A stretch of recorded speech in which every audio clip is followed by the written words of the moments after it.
చొప్పున వీళ్ళు అవినీతికి పాల్పడుతున్నారు.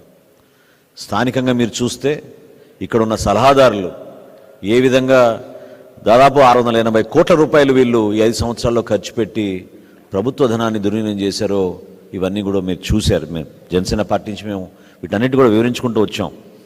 మేము కోరేది ఏంటంటే ఖచ్చితంగా రాబోయే రోజుల్లో మన దేశానికి నరేంద్ర మోడీ గారి నాయకత్వం ఎంతో అవసరం. వారి అనుభవంతో, వారికి ఉన్న పట్టుదలతోటి, వాళ్ళకున్న దూరదృష్టితోటి, విజన్ తోటి ఒక అంతర్జాతీయ స్థాయిలో ఆయన ఆలోచిస్తున్నారు. కాబట్టి తప్పకుండా ఆంధ్రప్రదేశ్కి ఆ విధంగా అభివృద్ధి జరుగుతుంది. మనం చేయాల్సిన అనేక కార్యక్రమాలు సంక్షేమంతో పాటు అభివృద్ధి అనే దానిపైన ఫోకస్ చేసుకుంటూ ఖచ్చితంగా ప్రభుత్వాన్ని ఏర్పాటు చేస్తాం. అందులో ఏమాత్రం కూడా ఎవరికి ఎటువంటి డౌట్ లేకుండా క్షేత్రస్థాయిలో అద్భుతంగా ప్రజలు స్పందిస్తున్నారు. ప్రతి నియోజకవర్గంలో కూడా ఇట్స్ ఓన్లీ అబౌట్ మెజారిటీ తప్ప గెలుపు ఎవరనేది ప్రజలు చాలా స్పష్టంగా నిర్ణయం తీసుకున్నారు. ఎన్డీఏ కూటమికే ఈ గెలుపు అనేది. Bharatiya Janata party, Telugu Desam party, Janasena party కలిసి ఈ కార్యక్రమాన్ని ప్రజల్లోకి అద్భుతంగా తీసుకెళ్లే విధంగా మేము కృషి చేస్తాం. రాబోయే రోజుల్లో నిన్న మీరు చూసిన సభలో చాలా వరకు కొన్ని ఇబ్బందులు దేనివలన కలిగిందని మేము కూడా రాత్రి నుంచి విశ్లేషించుకుంటే ఇది కేవలం పోలీసుల వైఫల్యం, అందులో ఏమాత్రం డౌట్ లేదు.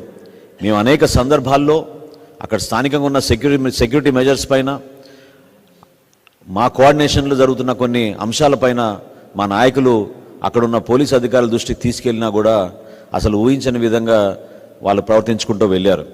అసలు నేను మొట్టమొదటిసారి చూస్తున్నాను, ప్రధానమంత్రి గారి సభకి పాసులు బ్లాంక్గా ఇచ్చారు, పేర్లు లేవు, ఫోటోలు లేవు.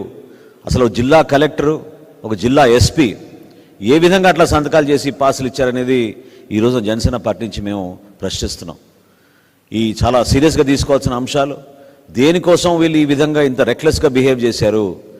ఎందుకు ప్రధానమంత్రి స్థాయి వ్యక్తి వచ్చి మనకి సభ నిర్వహించుకుంటున్నప్పుడు తీసుకోవాల్సిన జాగ్రత్తలు, ఎందుకంటే పెరిమీటర్ అంతా వీళ్ళ కంట్రోల్లో ఉంటుంది. పెరిమీటర్ మన స్థానిక పోలీసుల కంట్రోల్లో ఉన్నప్పుడు ఎందుకు ఈ విధంగా వాళ్ళు పూర్తి స్థాయిలో ఇటువంటి ఒకేషన్కి వాళ్ళు గేరప్ అవ్వలేకపోయారనేది తప్పకుండా దీనిపైన ఎంక్వైరీ జరగాలి. ఈరోజు సాయంత్రం 4ంటికి ఎలక్షన్ కమిషన్కి దీనిపైన కంప్లైంట్ ఇవ్వబోతున్నాం.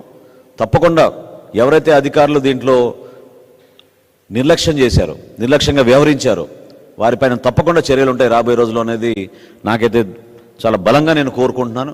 ఇది చాలా తప్పు. ఇది సభ మేము ఏర్పాట్లు చేసుకున్నప్పుడు ప్రధానమంత్రి గారి భద్రత విషయంలో, సభలో జరగాల్సిన సెక్యూరిటీ విషయాల్లో